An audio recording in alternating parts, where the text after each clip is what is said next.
Hey, this is John Leon Guerrero. Our guest today is sports talk radio personality and U.S. Army veteran Mark Zinno. He does play-by-play for college basketball, baseball, and lacrosse for Sports Radio 680, The Fan, and FM 93.7, the Atlanta Braves Radio Network, and the Georgia Swarm Pro Lacrosse. He also hosts the podcast Hazard Ground, which he created with his good friend Matt Pascarella. The two served together in the early 2000s at Fort Hood, Texas, and have both made successful career changes with their creative endeavors. Their podcast highlights the stories of noteworthy veterans, especially those that have yet to make it to the pages of a book or a screenplay.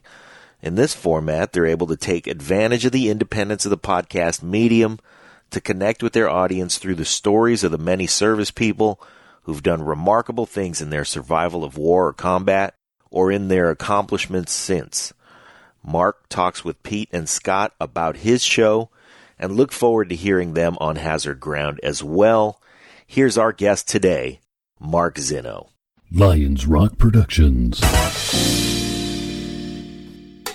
This is Jay Moore. This is Greg Proops. This is Jordan Harbinger. This is Dexter from The Offspring. This is Nathan This is East. Sebastian Younger. This is Rick Marotta. This is Stuart Copeland. This is Mick Gillette. This is Andy Summers. Hey, this is Skunk Baxter. This is Gabby Reese. This is Rob Bell. Hey, this is John Leon Guerrero. Hey, and this is Pete A. Turner.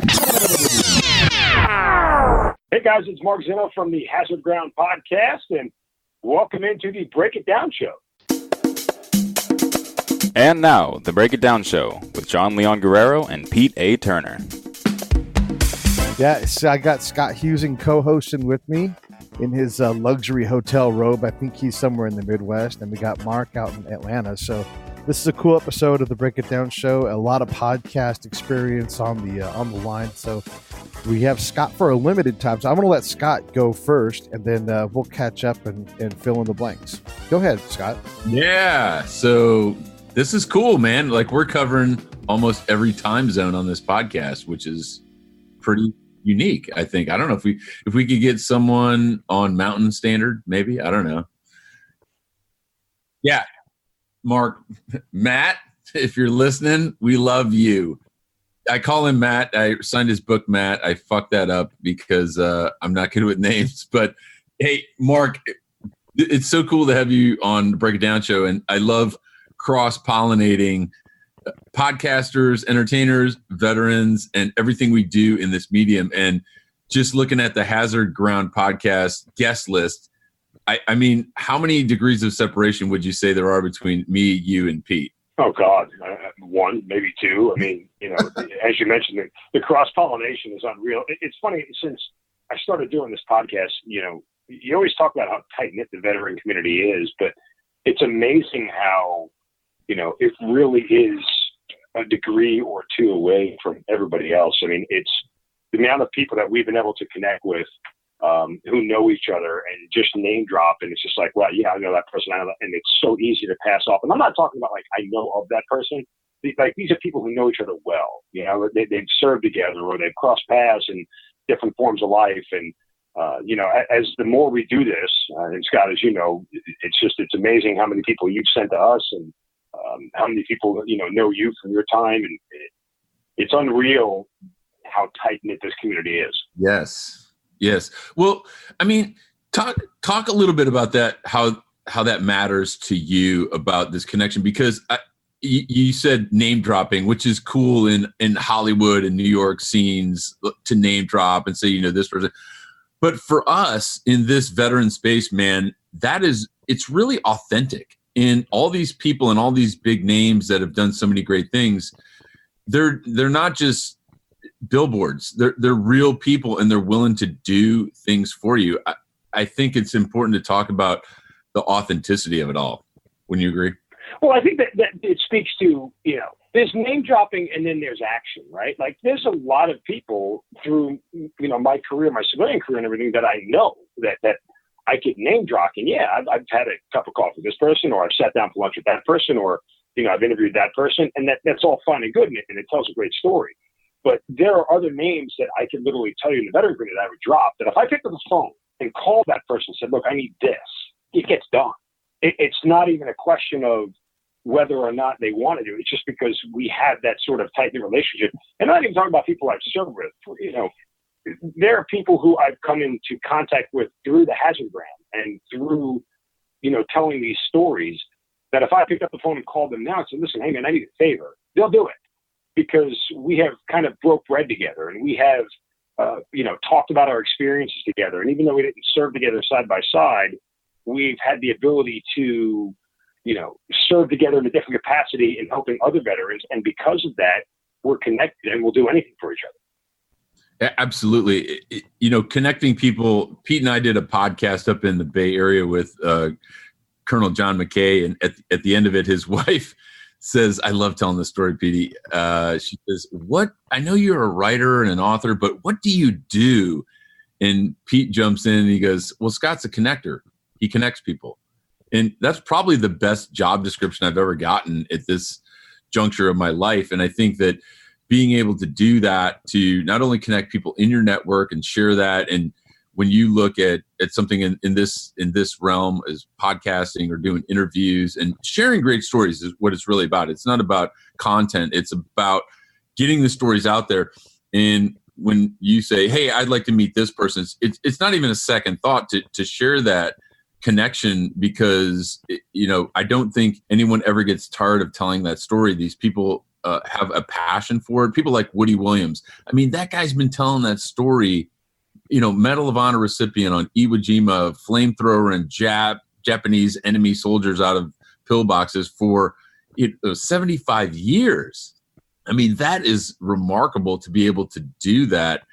And I think the other thing about what you're doing in this medium is to let veterans know that their story matters. How do you communicate that to the first-time veteran who's, one, never been on a podcast, or the guy that says, I want to start a podcast? How do you tell them to move forward?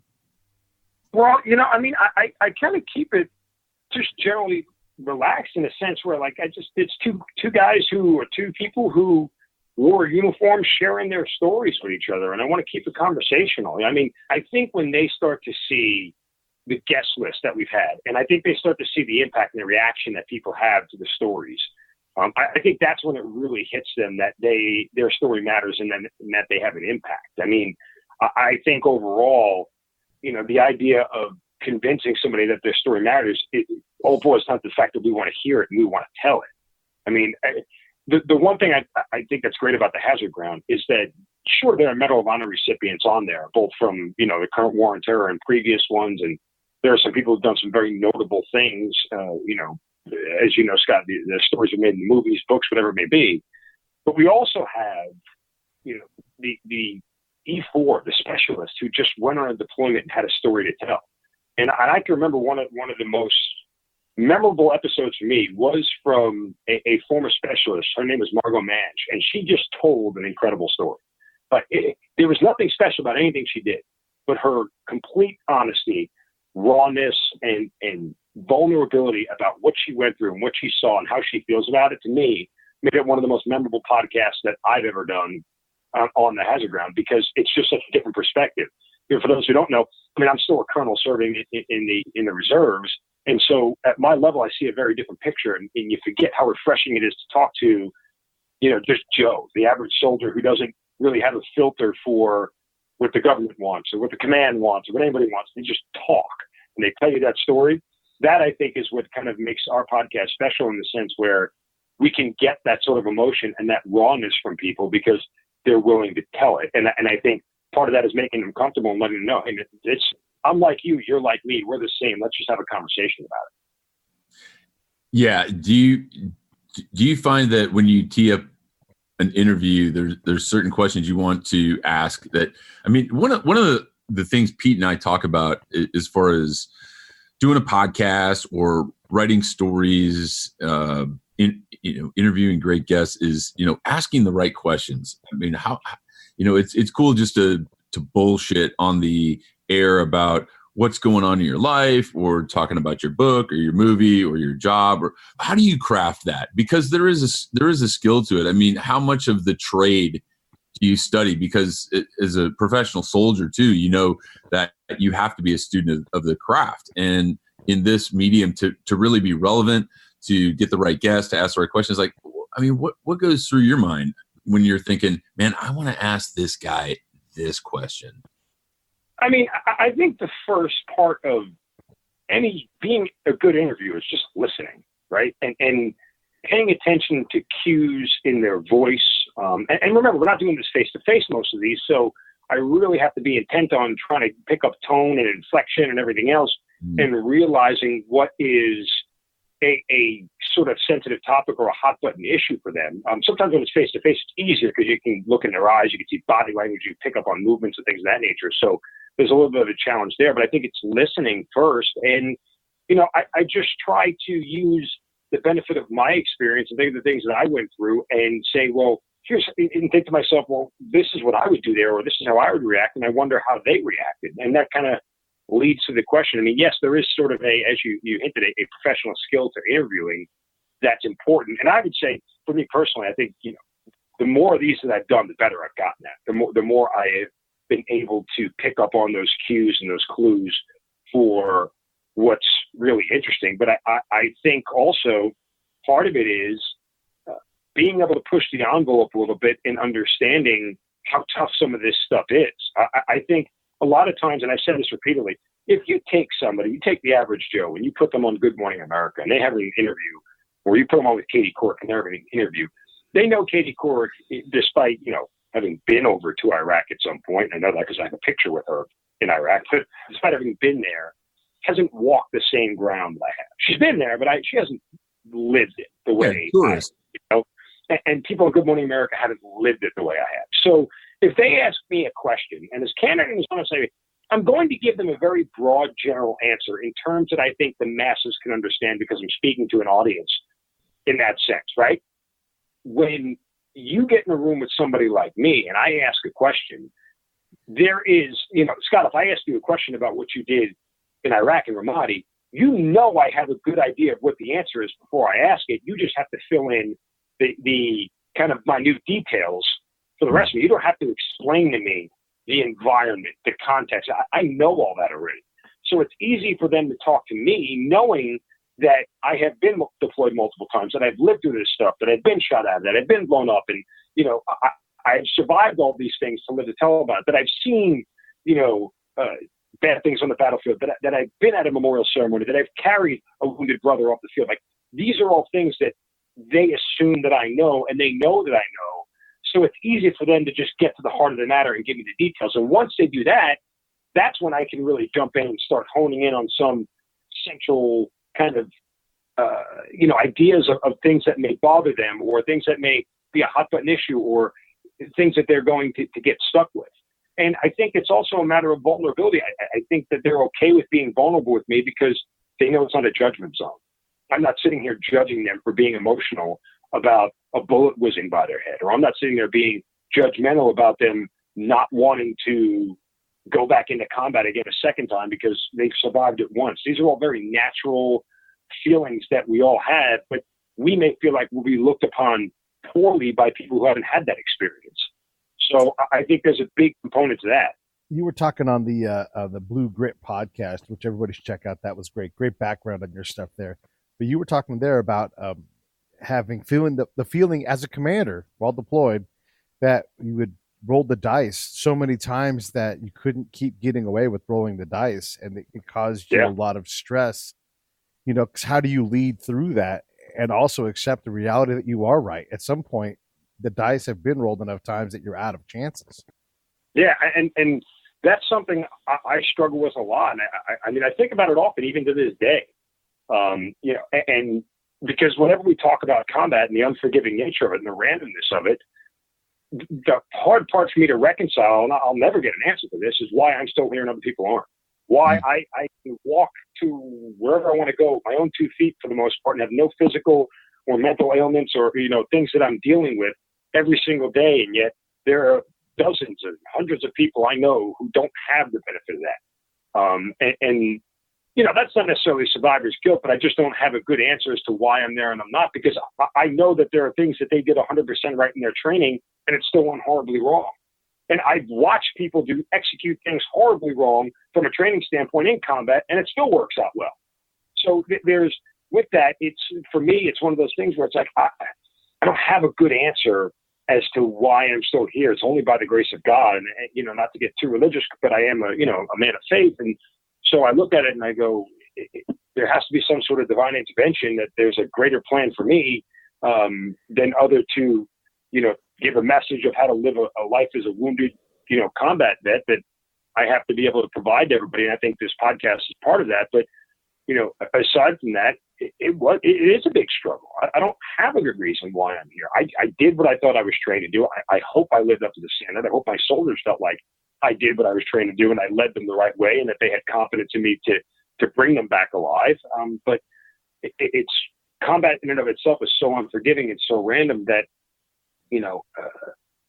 there are times where I just felt like my number was going to be, how many times can you do that? How many times can you survive driving around the streets of Baghdad and not have something really seriously bad happen to you? I mean, I don't have the exact number, but I feel like, we looked at it, we kind of guesstimated it, but it's over 5,000 miles I drove the streets of Baghdad, over the course of 15 months. That's a ton of miles. That's a lot of IEDs to get past and a lot of ambushes to get past and everything else. And I don't have a good answer as to why I'm here. I just, whether it's luck, grace of God, whatever it may be, I don't know. But that feeling that I would have that would overwhelm me at certain points, that I was going to die that day, is something that it's different for everybody and how you reconcile. Some people ignore it. I tried to live in it for a minute. And once I kind of lived in it and said a small prayer, I just kind of walked around the side of a building, spent a couple of moments by myself, took a couple of deep breaths, prayed for God to give me the strength to do what I was trained to do, and exhaled and hopefully left it all there and didn't think about it again until after I got back. It's how I kind of responded to it and got through it, but I don't know that there's necessarily a textbook way to do it that works for everybody. So talk to me about what you do now. I mean, the survivor's guilt and dealing and processing everything that you do, and with over 120 episodes on your show, you scrape below the surface and deal with guys from the ground level, the door kickers, to the generals that are tactical and strategic level planners, to Gold Star moms who have lost, and they share all of this pain with you. And to take all of that on and to ask those questions is a difficult thing. And trust me, I know. But for you, how does that affect you as an interviewer? And what do you think some days when you say, I'm going to do this interview, and why am I doing this? And how does it affect you? And I mean, there's times when you could get sucked into the whole entertainment phase of it because people want to hear these stories, because ultimately that's why people tune into podcasts. They want to be entertained. They want to hear something new and interesting. But these stories that you're telling are so vital, in my opinion. I mean, what does that do to you? I know what it does to me. But what does that do to you, Mark, when you have to not only ask the questions, but share some of these stories about people's worst moments and most intimate details of their life? Yeah, I mean, one, I think I've come to realize that I think after multiple deployments, there was a sense of, for me personally, and I'll just be honest, there was a sense of bravado about myself that I kind of had, like, look what I survived, look what I did, look what I accomplished, look where I am, and I'm still going kind of deal. And then you start to dig into some of these stories and some of the people and what, the war has done to them. And that's not only the war on terror per se, but you just go back to people from Vietnam who I spoke to who, still to this day, 40, 50 years later, are struggling with a ton that has never been addressed. I started to get humbled by a lot of it, and deservedly so, as I should have been. And Scott, I think you and I have gotten a chance to know each other for a while now, and I think you would know that I'm not necessarily especially when it comes to my service, I'm not like a braggadocious kind of guy. But no. I think we all kind of feel a sense of accomplishment about what we've done, and there's value to that, and there's validity in it. But when I start to tell these stories, I start to realize, and I look back and I sit back and I'm like, if I'm really going to sit here and take notes, and I'm really going to sit here and take stock, in what I did and what I went through versus what other people went through. And this is a dangerous game to play to compare these things because everything's different. But it's like, well, you know what? Maybe you should back off a little bit that you did so many great things and that you survived this and you did that, because there are a ton of other people who you wouldn't trade places with in a heartbeat, right? Because they're living a different life than you are. You wouldn't be able to do the things that you want to do and the things that make you happy if that was you. And so to that end, you know, and I know I feel like I'm coming off like a jerk when I say this, you know, but I'm just trying to be honest about it in the sense that I'm glad that it was there to humble me and knock me back down and remind me the value of service, the value of the man next to you, the woman next to you. When I say man, I don't mean to, you know, be a gender thing, but, you know, the individual next to you and how important they are and how critical they are to you succeeding. And that's not just a military thing. I think that's a thing in life. I don't think we ever take enough, you know, to look at the people next to us and give them a thanks for what they do. But, you know, there is a certain amount of humility that this podcast continually provides me. I mean, you talk about the entertainment value of this, and when you do so many of these, right, and you do multiple a week, sometimes it's like I got 10 things I need to be doing right now, and I got to sit down and I got to record this podcast, and it almost becomes like just a task, so to speak. And then I get 5 minutes in, and this happens 9% of the times. 5 minutes in, I totally forgot about everything else I had to do. I'm totally locked in on the subject and focused on the story, and I get caught up in it. You know, and then next thing you know, an hour and 15 minutes goes by in the blink of an eye, and I sat there, I'm like, that was awesome. I'm so glad I did that. You know, I'm so glad I gave my time to somebody else to tell their story, because now I feel like, you know, I felt better. I feel better about, and I get perspective on everything that I have going on, because I'm listening to someone else tell me their story and going, you know what, life ain't that bad, man. Well, all the positive stuff you get out of it is, it seems like it's easier to talk about, but what about the poison, man? The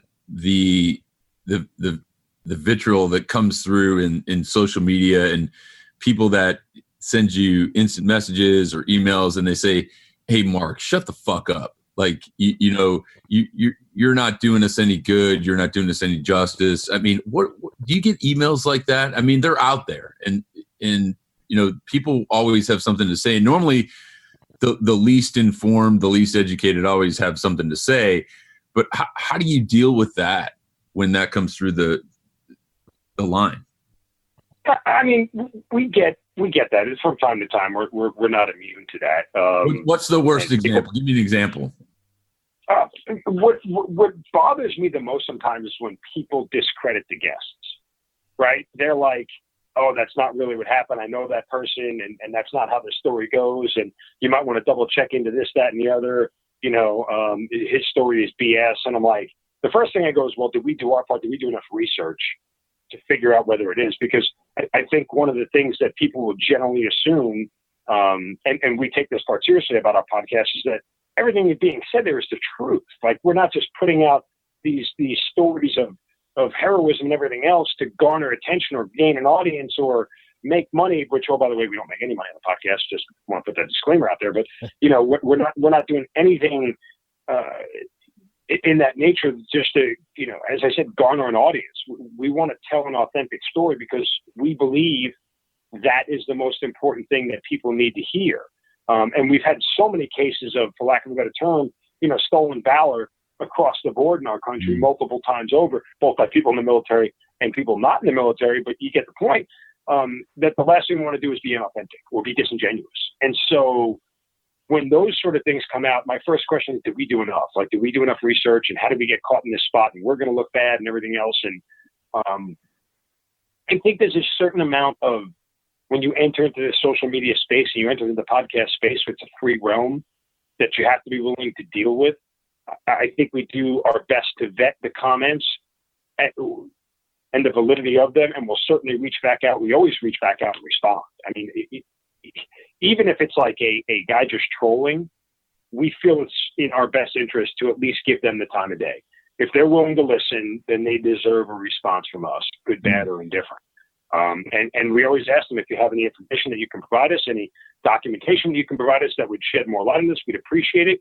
And we certainly would issue a correction or, you know, pull the podcast. We haven't had to do it yet, but we pull the podcast down if we felt like it was so egregious that it was, misleading our listeners and our audience. I mean, thankfully we haven't gotten to that point, but I think part of our job in doing this is to make sure that we are getting out there stories to the public that are valid and that are true, to the best that the storyteller wants to tell them.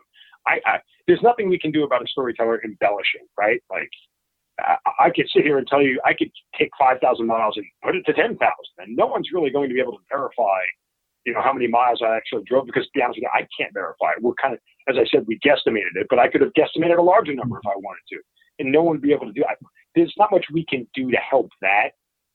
What we can do is just check the facts of the story and the events as they were, from a military standpoint, and let the storyteller tell the rest. So we kind of got to pick and choose our battles in that sense, but we also understand that this space is a space that sometimes broods negativity. And the best we can do is address it and move on and not get stuck on it. Because if we do that, I think it starts to change our core of who we are and what we do. And that's certainly not what we want.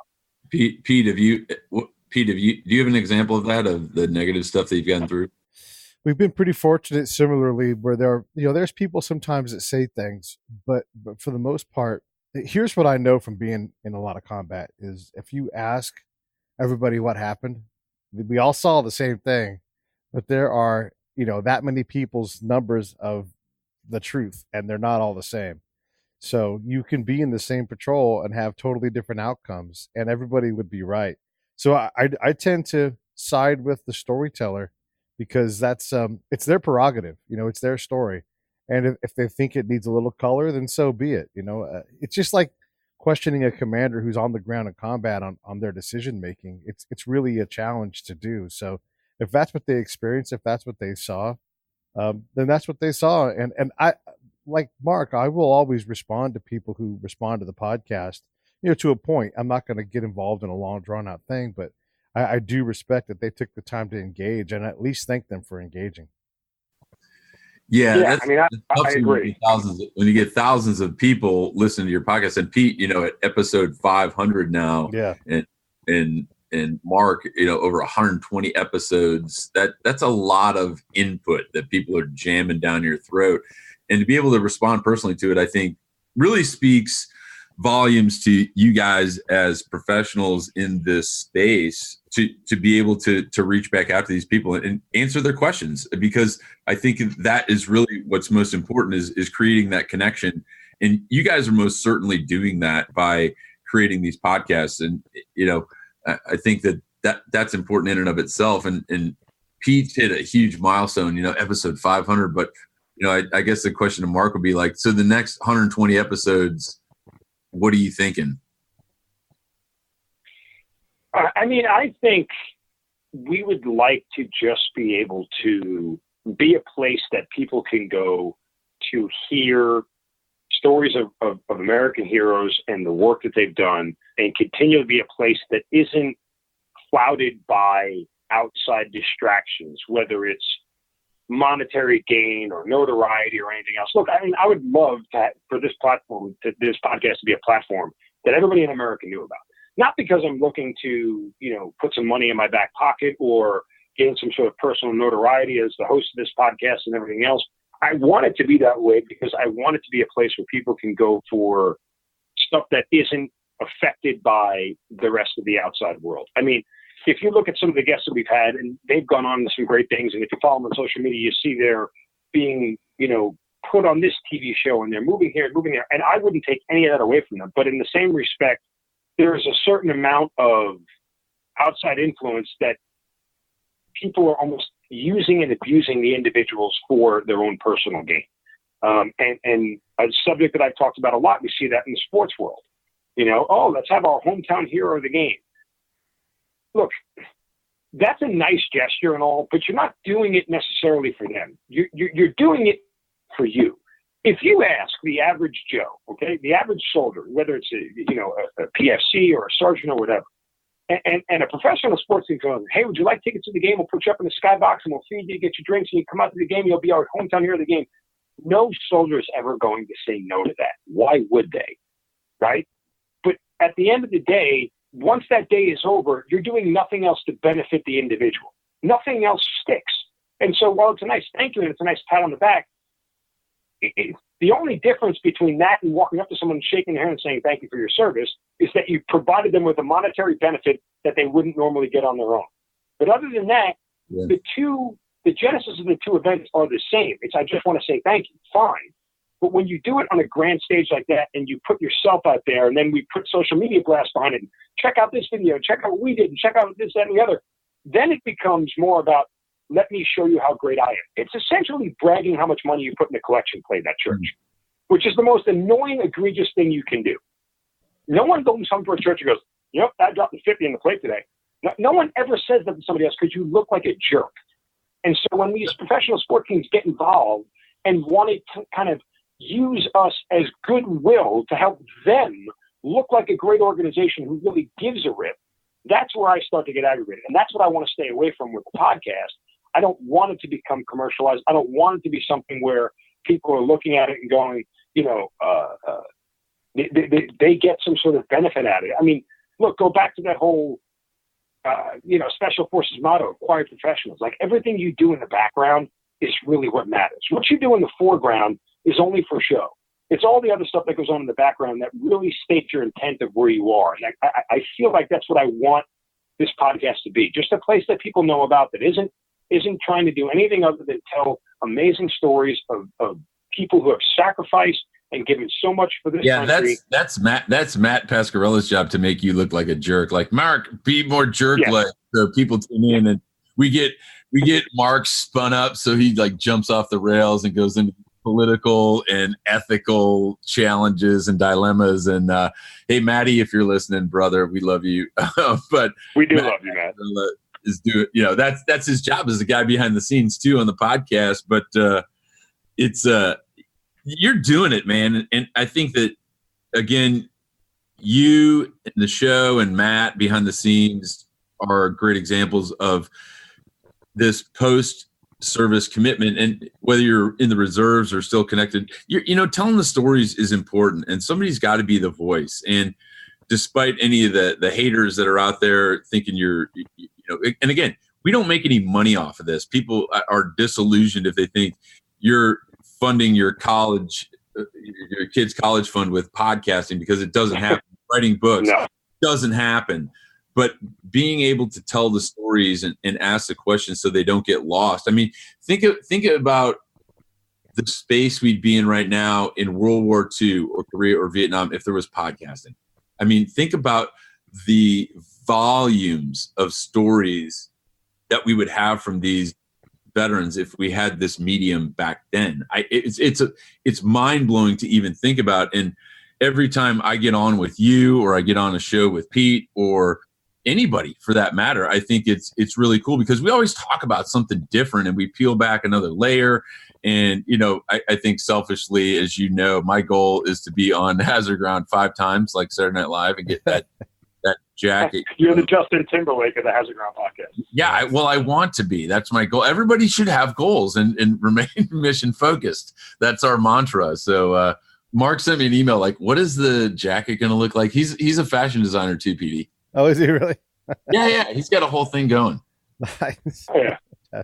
Absolutely. I want to jump on what you were saying, though, Scott, because I've been thinking a lot about this. And part of our continued service, because I think guys like us, when we swear in, we sort of take this whole leadership and service thing more seriously probably than other folks do.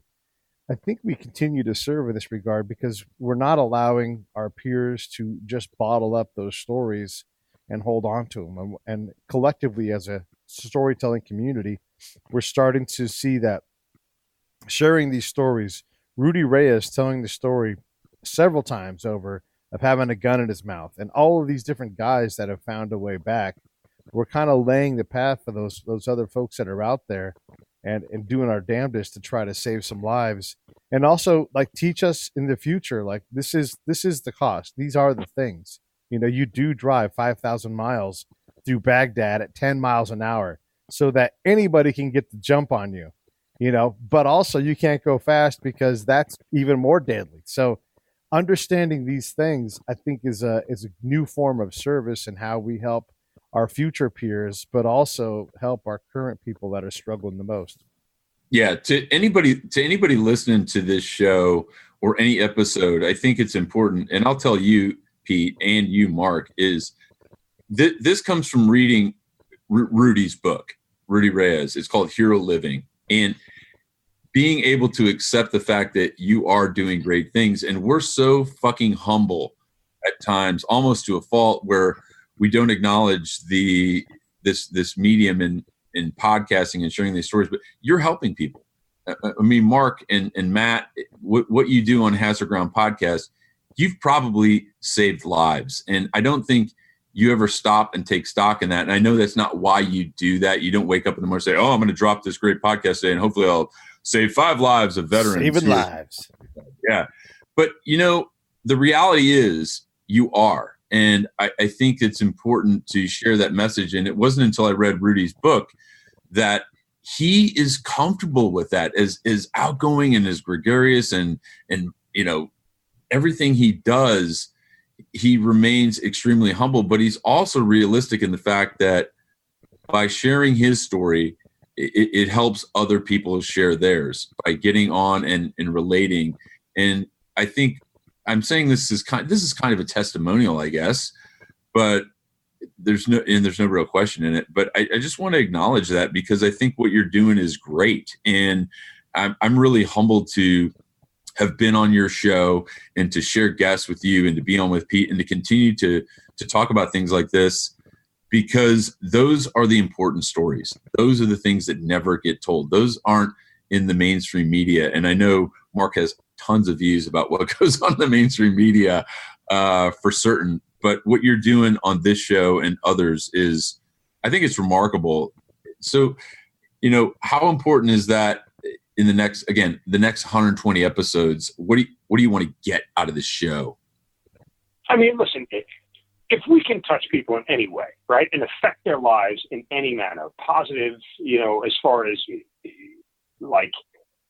getting someone to decide, hey, I want to go get help. I want to go talk to somebody now. After hearing X person's story, I want to go talk to somebody. I mean, that, who could have ever thought that we would have that sort of impact when we started this thing? We never did. We just wanted to tell good stories and provide good content and be a place where people could hear about things they would have never heard otherwise. If someone is going to, change the course of their life for the better because of something they heard, I don't think we take credit for that. I would put it back on the individual who told the story. We were just the viaduct. We were just the communication vehicle to get guest whoever to that listener and tell that story, because that's really what it's about. I think that connectivity, to me, more than anything, is what I would hope to get, that somebody would say, hey, I heard this story. I heard this person's story, and it inspired me to do X, Y, and Z. That's amazing. I mean, we have had actually, and we can't verify whether they did or didn't, but we had 2 people comment on our iTunes page saying that the podcast was their inspiration to go enlist. And we had 2 people say, because of listening to these podcasts and these stories, I've decided I'm going to enlist, or I decided to enlist. And so, again, we never verified that with them, but I would hope that they wouldn't be lying about that. That said, what an amazing way to have an impact on someone's life, that they've heard these stories and go, you know what, I need to do more for my country. I need to do more to help these people out. And the best thing I can do to think of is put on a uniform and go serve, become, that 1% or less than 1% that puts on a uniform. That's amazing to me. I was like, wow, that's really something I would never predicted we could have done.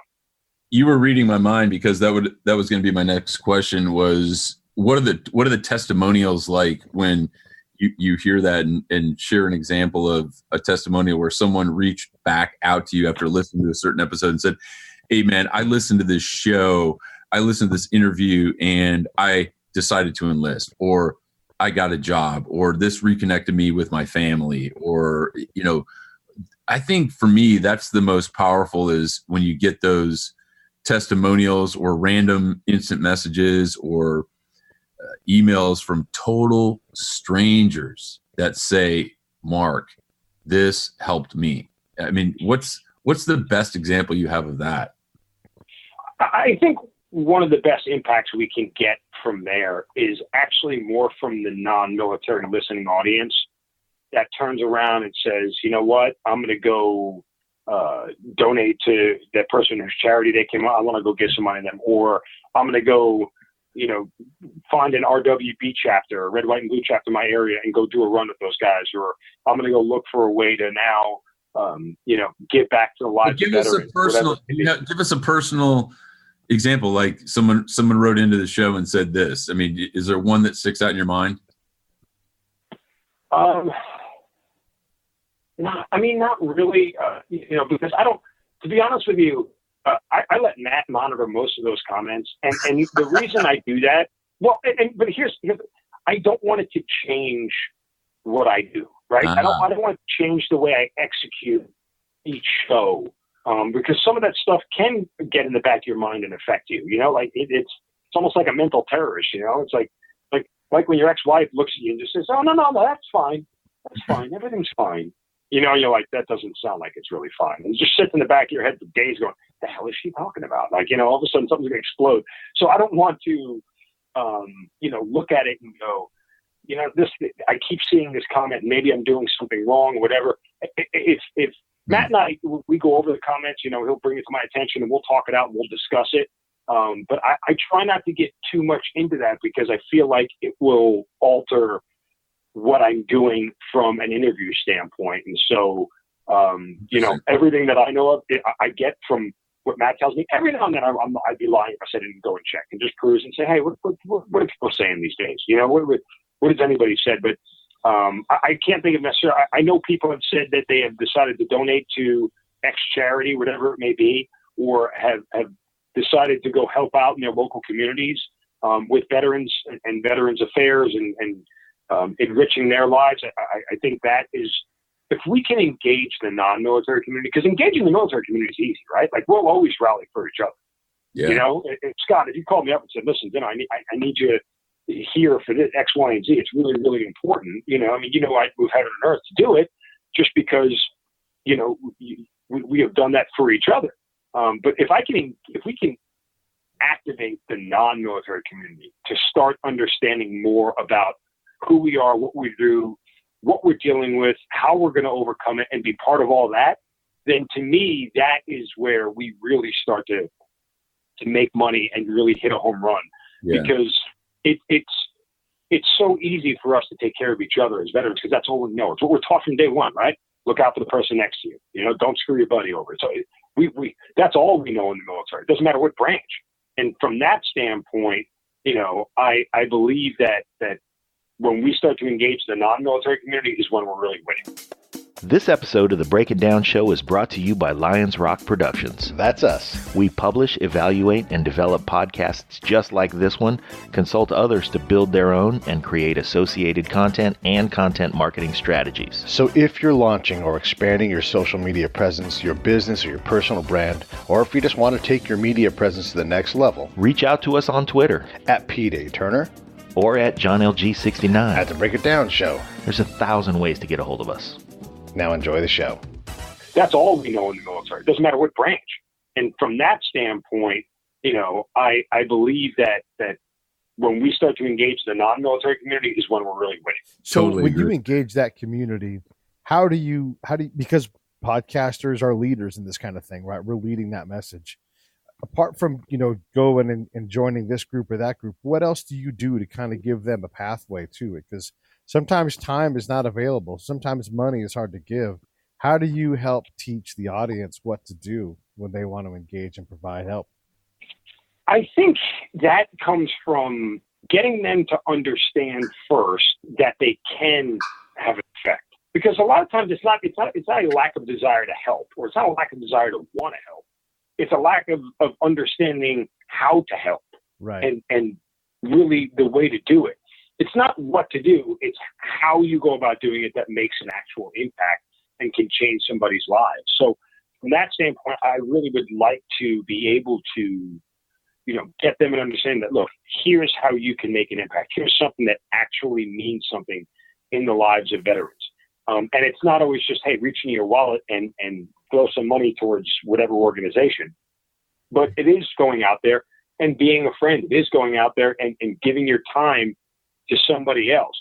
And yes, there are certainly more ways that, people can help veterans get jobs and get them back on their feet and this, that, and the other, because I've said this hundreds of times. Every company says, oh, yeah, we're veteran friendly. Oh, we hire veterans. Oh, we do this, we do that. Yes. Yeah, you interview veterans, and then you end up giving it to somebody that worked in the field before, and has and their resume meets the exact criteria of what you're looking for, because at the end of the day, the person you're hiring is a reflection of you, and if you get it wrong, then it's on you. So, I've seen that personally. I've seen it up close, not only in my life, but in the lives of people who are veterans who are close to me, and watch them swing and miss, because whoever they're talking to in the civilian world doesn't really understand the language of what we do in the military and how it translates to the civilian world. But again, different discussion, different day. I think it's one of those things where if I can get the non-military population to start to speak our language a little more, to start to understand, how we are so much better for the civilian world than people ever give us credit for. And it's also got to be something where I want to teach them that if you want to help a veteran, don't treat them like they're broken. Don't treat them like they're a charity case. And even if they're missing a leg or missing an arm or missing whatever, they're not broken. They're just people who want an opportunity. If it's anything that they've learned, it's something we echo repeatedly on the podcast, is that, if you want to really, get to a veteran's sweet spot, give them a task and they'll treat it like any other task they were given in the military.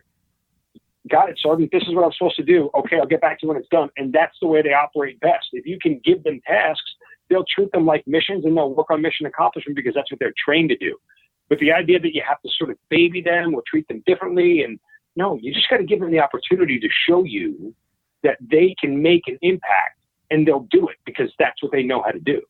And so I think it's, that communication barrier and closing that, and I don't really like this term that much, that civil military divide, closing that gap, I think, is a big part of it. Yeah. One of the things that you see a lot in terms of like the job community is we want to give veterans an opportunity to work at this company. And you're like, oh, look, great. This 03 needs a job, a captain, someone who's had some time leading a company and everything else.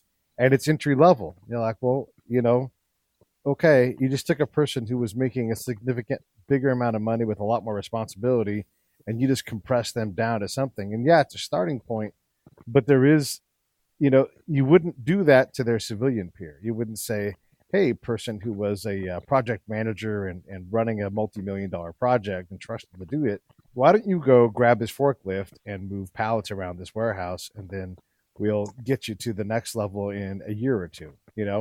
We're not good at closing that divide. The other thing about that also is Google has that MOS search for jobs. But what Google doesn't know is that you as a lieutenant colonel have been a logistician, an intel guy, a personnel person. You've managed vastly different aspects of an entire organization. So when you show up, none of us are that. We've all run a range. We've all done all these different tasks that really have nothing to do with our job code. It's just, it goes to the greater part of, this is where the military needs my help at this time. And so I'm going to figure out, I got tasked to become, somehow they thought I was the IT guy because my wife at the time was in IT. And so my warrant officer, I think all the way until the whole time I worked for him, thought I was some kind of computer savvy guy. I wasn't. I just had access to people that could fix what we needed. But I wasn't, to him, I wasn't an expert in doing MI. I was an expert in getting his computer to work. So when when someone applies, I'm not just a 97 Bravo. I'm someone who's had a variety of jobs. Pete and Mark, hey, I'm gonna jump out here because I got to prep for combat. But hey, again, Mark, I just want to thank you for coming on the show, on the Break It Down show, and sharing all of your experience with me and Pete. And I will continue to strive. I love the handle, the Justin Timberlake of the Hazard Ground podcast. I will strive to provide more content for you and Maddie. I love what you guys are doing, man. I just want to tell you guys to keep up the fire, man. We love you. You're doing great stuff, brother. And I'll talk to you soon. All right. Thanks, brother. You're the best. Talk to you later, Scott. Thanks for jumping in. Right. Yeah, brothers. Yeah. So Google doesn't get that we do many different things. Go ahead. Yeah. And so I am someone who believes that if we can help people understand more about the military culture and what we're about, and just give people more information than what they already have. Because I think when you hear it firsthand, and that's the other thing about the podcast, you're hearing that information firsthand from the people who do it. It's not in a class, and I've seen these Fortune 500 companies, they get some sort of former colonel and get up there and give them a PowerPoint presentation on how to relate to the military, this, that, and the, I mean, it's not that difficult. Just sit down and have a conversation with these people and give them the opportunity to shine, and you're not going to be disappointed. Yeah. I think that's the part where I think corporate America gets so corporate, right? Just like politics gets so political that you miss the point of really what's supposed to be going on. And because you have to justify everything in a corporate world with facts and figures and numbers and all the other stuff, this whole thing comes about, and you go, well, we'll execute it this way because this is what they told us to do in this presentation. When in reality, if you were to put the average veteran side by side with their civilian counterpart, does anybody, and maybe I'm biased, but does anybody think the veteran would lose?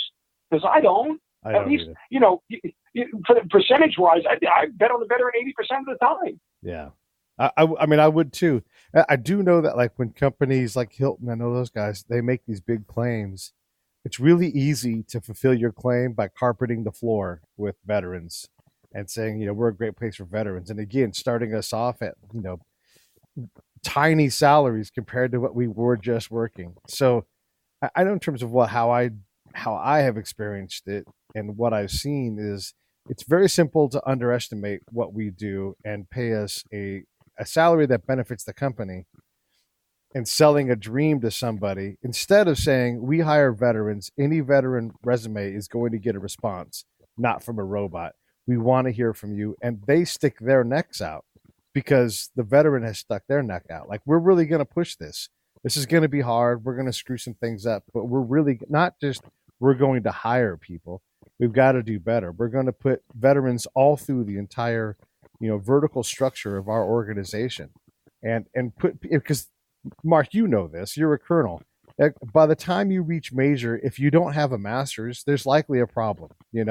A colonel likely has 2 master's degrees.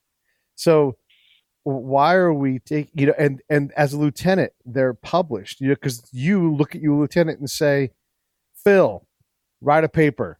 I want to have it on my desk in 2 weeks, and then he's like, I've never written. All of a sudden, that person's a published author in some form, and so that level of development, I think it gets by the civilian community. And it's one of the things that I try to impress upon people through the show is just to say, understand that when you're in a brigade staff room, there's more than one PhD in that room. There are dozens of master's degrees, and there's a lot of direct experience with the degrees that we get. You've got a degree in organizational structure. I have a degree in organizational structure. Both of them are advanced degrees.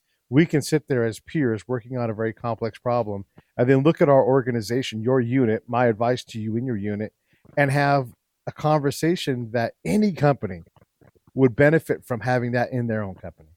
Absolutely. And I think what you bring up the point of, being in that room with all those other people who are highly educated, I don't think the civilian world, one, knows that and sees that, but two, it's the challenge for us in the military world is to keep up in that room, right? Like, if I'm in a brigade staff room, I'm looking around not only at a bunch of my peers, but a couple of my superiors and going, you know what, man? I mean, I got to work my tail off to stay in this room and look like I belong. And that, in and of itself, is something that presents a challenge. I think that's different than the corporate world, and I think because there's not this necessarily. There's only one desire in the corporate world, I think, right? And I could be wrong on this, but that's either to get your next promotion or get your next raise. And that's the way the corporate world works. In the military world, you don't keep up in that room. Guess what? You're dead. You're getting replaced quickly. Like we need somebody different. Like, because everybody has a job that's critical to everybody else's, and so that team aspect, I think, and that person to the right and your left of you mattering as much as your job matters, I think is a big part of it. And so there are some nuances there, I think, that the civilian world doesn't necessarily grasp. Yeah. Hey, I want to ask you a little bit about your hosting stuff, because I'm always trying to improve my bag of tools. You're well over 100 shows in, so that's a significant amount of time. You talk for a living in general. So with the podcast, what tools have you realized were available to you? What have you sharpened? What have you figured out in terms of, even in the last 50 shows? I mean, that's 50 hours of work trying to better, because I know, like, you're like me, you're always trying to improve your ability to host. So what have you picked up along the way? Well, interviewing in and of itself is, as we talked about before, is a skill. Knowing what questions to ask, but a lot of that too comes from preparation. And I give some credit to my partner, Matt Pascarella. We mentioned him before. Matt does a good job at digging and researching all the angles that I need to know about a story. And trust me, there are times where things come up that we didn't research, or the guest brings up that I didn't know about, and we just start diving into it because I'm genuinely curious about it. But like anything else with interviewing, you get better with it the more you do. And so the more of these that I've been able to do, I think I'm a better interviewer now than when I first started. I think if you were to put episode 2 up against episode 120, you'd clearly hear a difference in the way I interview and how the podcast goes. We tend to take a sort of chronological approach to these things because we want to try to tell the complete story. I think it provides context. Understanding why and how somebody got into the military, I think, is part of their story as to where they are now. And you'll hear me often in the podcast refer back to going, I'll say, remember that story you told me when you first got in and how you actually got in, and, the recruiting mistake that they made. Look at where you are now. Do you think you could have ended up in the same spot had that happened, or had that not happened? Right. And I try to tie it all together in that way.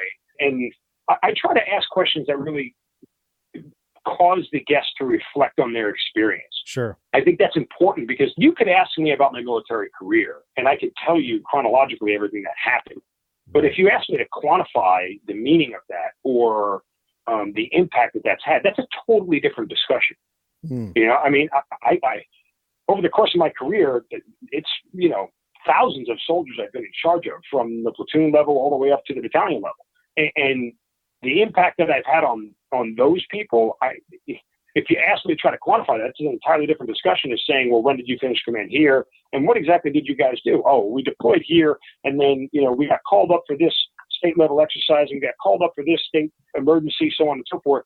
Those are two totally different answers. So I think it's important to get the guest to talk about their experience from the benefit of their experience in an overarching manner, as opposed to just giving me a chronological dissertation on the things that they've done and how their life has gone. So I try to do that the most because I think that's where the emotion of things come from. Yeah. I think that's there are certain events throughout anybody's military career that will be emotional, especially if you fought in the war on terror. But it's another thing to try to figure out what those emotions mean and how they affect you today and how they'll affect you 10 years down the road and things of that nature. So those are some of the things that I try. And I try to play on the emotional aspect. If I find a topic that someone is getting upset about, or I sense the hesitation in their voice, I'll just ask them straight out about it. Why are you hesitating? What's the reason that you're struggling with this right now? And instead of just, you see it on TV, oh, this must be tough for you. That's not a question, you're feeding into the emotion, but that's not asking why. Yeah. What is it about this particular event that's bothering you? And get them to talk more, because I think that's the other thing too. A lot of times when you see these television interviews, they're sort of discussions, but they don't really ask a question. Talk about is never a question. That's not a question. If you want me to talk about something, I could talk about lollipops.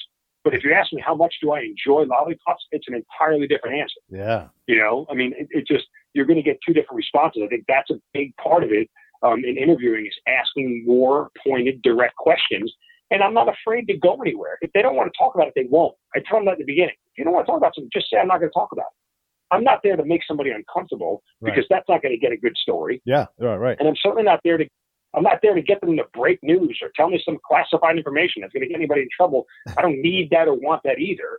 Right. I want them to be open and honest and vulnerable and let their guard down and just have a conversation with me on things that I can relate to and maybe help them with. And look, I think some of the best interviews and the best podcasts we've done, as soon as we stop recording, they go, that was amazing. Or they say, I haven't thought about that in 10 years. Or Yeah. I never told that story before. Those are great when ones. When I get to that point, it's like, okay, I know I did well. I had one guest tell me, says, "Thank you so much for asking me all those hard questions." I said, "Well, look, I mean, that's what I'm here for. Hard questions give hard answers, and hard answers usually are better answers than soft ones. And that's, Amen to that. That's the general mantra I go by. If you ask a hard question, you'll get a tough answer. And if I don't get the answer I think that really hits a sweet spot, I'll go back to it. But usually after like once or twice, I kind of realize I'm not going to get what I need out of it, or I'm not going to solicit the reaction or the emotion that I think, meets the moment of what they're talking about, and then just move on. Yeah. That's the other thing. Just keep it moving. Keep it moving, because if the story gets stagnant, people get bored. We're in such a short attention span society, so you got to keep that train rolling, so to speak. Yeah. Yeah, for sure. And sometimes I'll push back on someone's position as a form of a question because I want a little more from them. And sometimes I'll do a little softening, but also a little ego up with them. And I'll say, I know I'm going to be critical, but I know you can take it. So they know that there's something hard coming, but now they have to take it because I've already softened it by saying, I know you can take it. And then they do, and they go on the ride. And it's a great way to, it's a great premise for a question in the right setting, in the right time. All of these things are, it's delicate. You have to twist the knob the right way, and you can't just pull you can have certain questions that will always do great, but it's a lot more intricate than that. It's a lot more of a dance.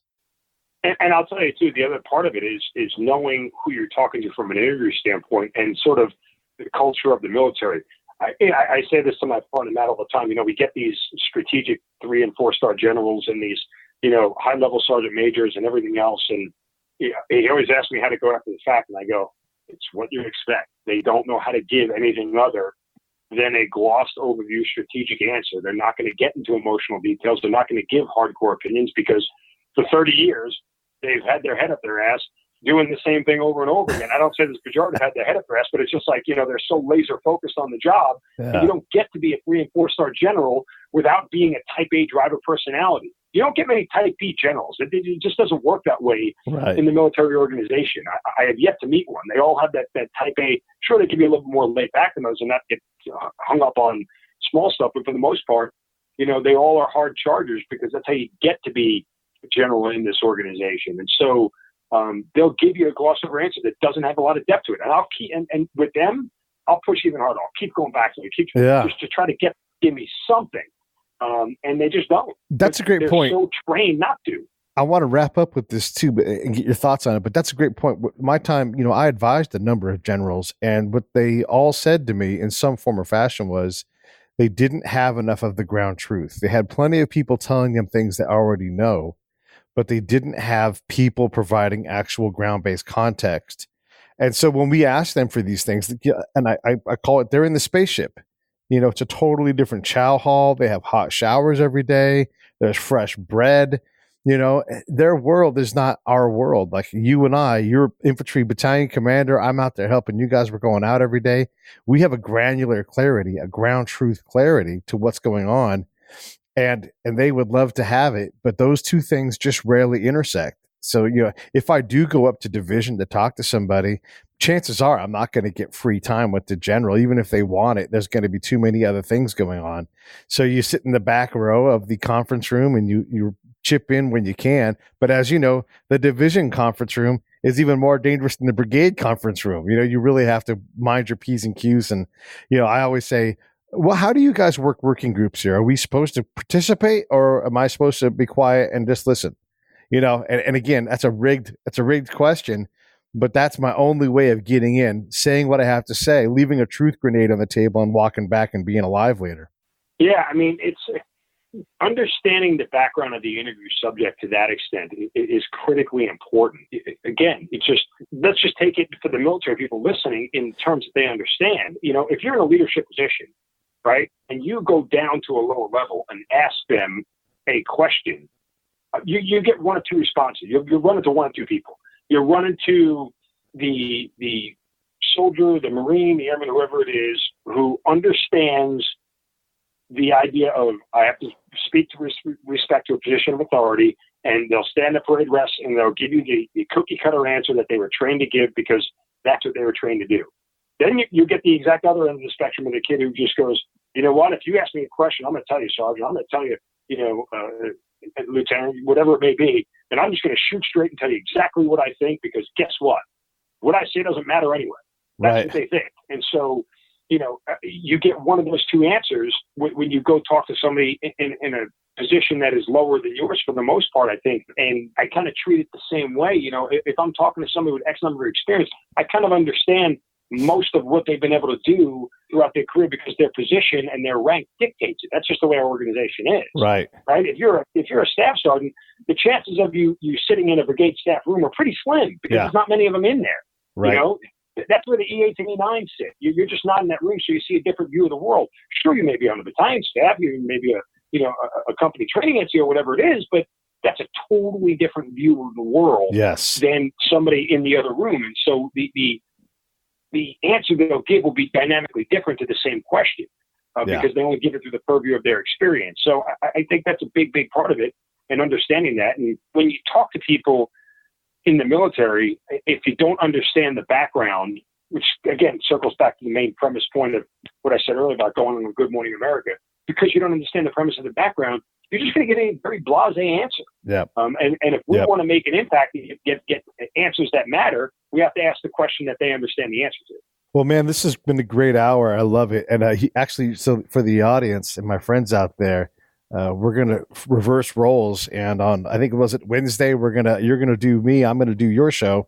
And we'll just dig in again. So for sure, check out Mark's episode on Hazard Ground with me. And obviously you're listening to the one with him now, but check out Mark's stuff. It's really good. His show, he's got all kinds of people you'd recognize, and the stories, and this is what I love about what he does. These stories are from the field. These are people that you wouldn't otherwise hear from. They're likely not to write a book, but they're incredible human stories, and I know you'll get a lot out of Hazard Ground, so definitely go check that out. Mark, thank you so much for coming on. I'm positive we're going to have to do another one, but just for right now, just thanks for doing what you do, and I really appreciate you. Hey, brother, same to you, man. Looking forward for us getting together soon, and certainly keep up the great work on your end, and together we'll make an impact, brother. Yeah, we will.